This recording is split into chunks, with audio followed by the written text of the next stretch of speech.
Hi guys, welcome back to my channel, and today I will be answering all your questions about IELTS that I have received in most of my comment sections. So let's go.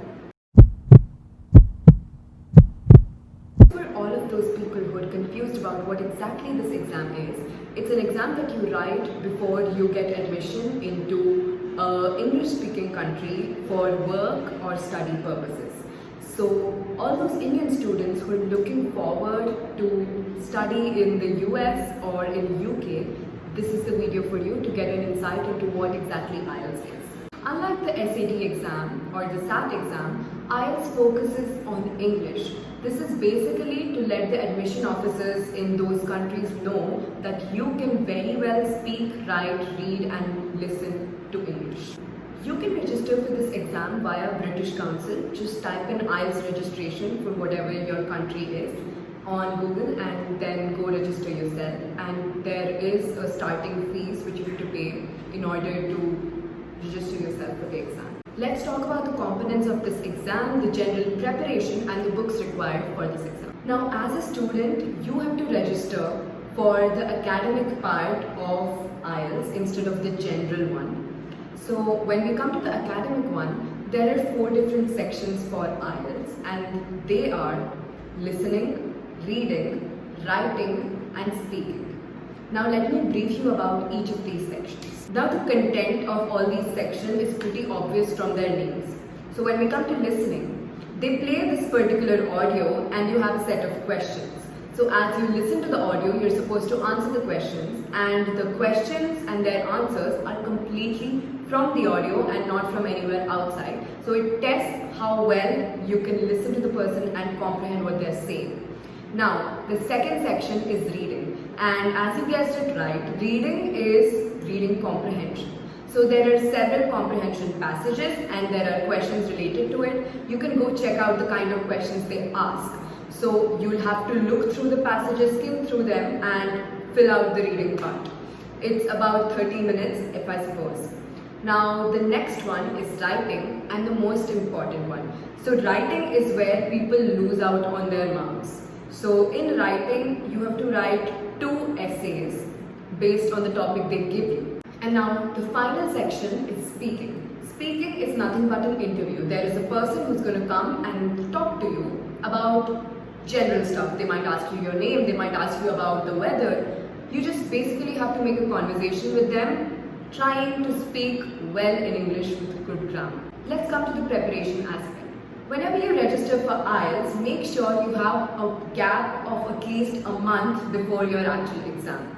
That's the mistake I did. I registered for my IELTS, which was 1 week later.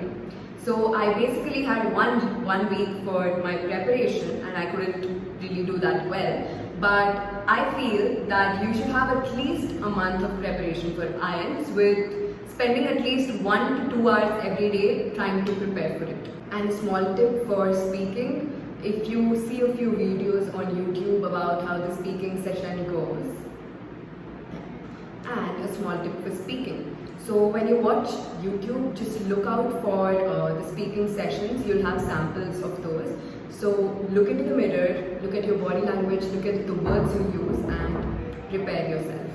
And a small note about the marking in IELTS is on a scale of 9. So any score above 7.5 is great. So individual sections also have their own scores. For example, I got 8.5 in reading and I got 7 in writing. So that's how it's divided into.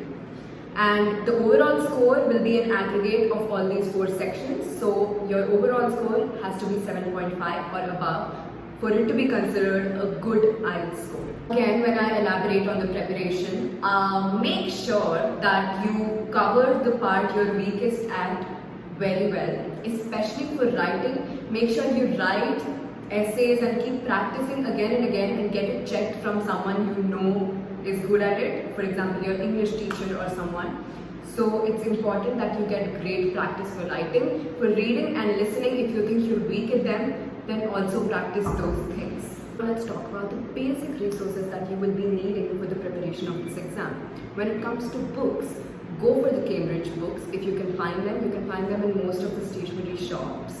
But if you want to practice completely online, then I have a few links which I'll be mentioning in the description below. Before you start your preparation, make sure you do one sample test and find out what your weaknesses are and emphasize on them and practice on them.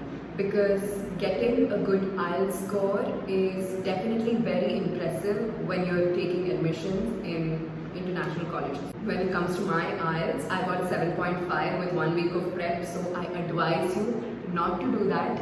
Make sure you have a proper month of preparation for IELTS because, yeah, get a good score. Now, if we talk about the requirement, I can say that in US, you can either submit IELTS or TOEFL scores. But when it comes to UK, it's important that you have IELTS, and even if you want to go for Singapore, it's important that you have IELTS score and SAT scores together. So let me know if you want me to make a video on SAT subject test, the main test, etc.